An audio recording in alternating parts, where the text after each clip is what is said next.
What it is, YouTube? My name is Malcolm here again, and I want to give a quick shout out before I get into today's video to all 2,000 of you guys.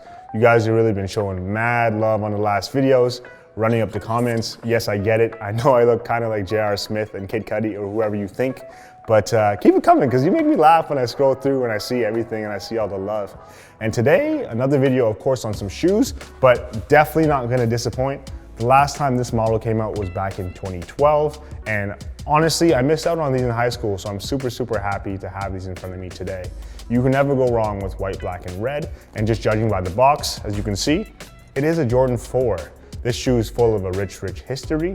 This shoe originally came out back in 1989, so that's way before my time, and probably some of you watching this today, and it's been dropped a couple of times since then.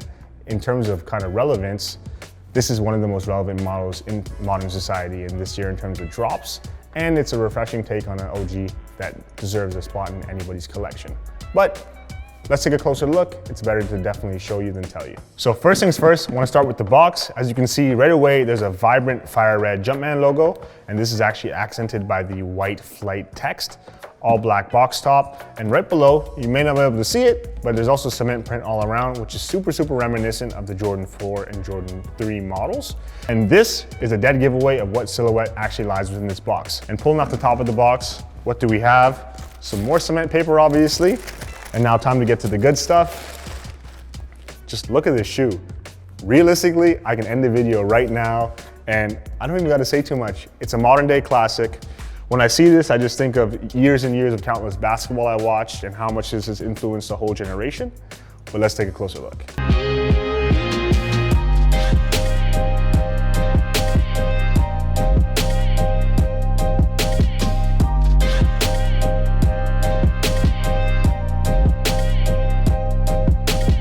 The reason why this shoe is so coveted is it hasn't dropped that many times in all honesty, and every time it has, it busted heads. First time obviously was in 1989, so at the time, Jordans were actually slept on, funny enough, but with a white, red, and black colorway, you can't really go wrong with that. Fast forward to 2006, and Spike Lee actually did the right thing and put his touch on these shoes, and by that I mean he took the base silhouette you see here in the fire red, he added a Mars Blackmon hit on the back of the shoe. Also, there was the original Jumpman logo on the back of the shoe instead of the Nike Air, which some people prefer.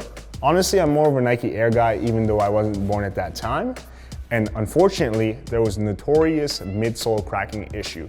So you see with a shoe like this, how there's multiple layers on the sole. If you don't wear your shoes, after a while, the glue starts to wear out, or I guess the cement in the shoe, and it looks like it's starting to talk. It's hard to describe because you can't really see it here, but it's happened to me on a couple of my older models.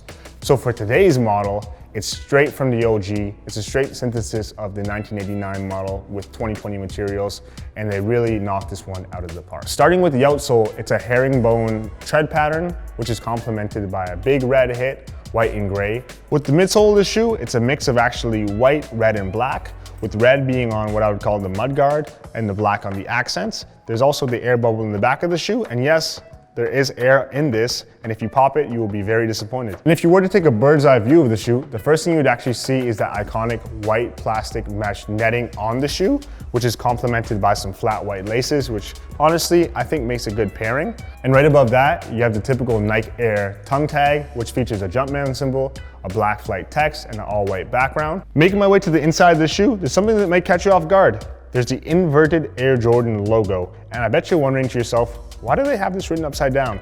And the reason they did this is apparently back in the day, people used to flip the tongues on their shoes to show off what they were really rocking with. I'm gonna be honest, I think it's a generational thing. I think that looks kind of weird, but there's definitely a couple people I know who get down with that. On the inside of this shoe, it's an all red sock liner as per usual, with a black outsole complemented with the Jumpman logo. Moving on to the back of the shoe, it's a black heel tab with the wing, complemented by a nice Nike Air hit on the back of the shoe. And remember, this is the first time this has been on the Jordan 4 since 1989. So when it comes to this release, anybody who's looking for that OG authentic feel is definitely gonna be trying to scoop this up. So do not sleep, I'm warning you. Pay attention to the release dates and release times, because people like me are gonna try to get 2 to 3 pairs of this if I can. I'm just being honest with you.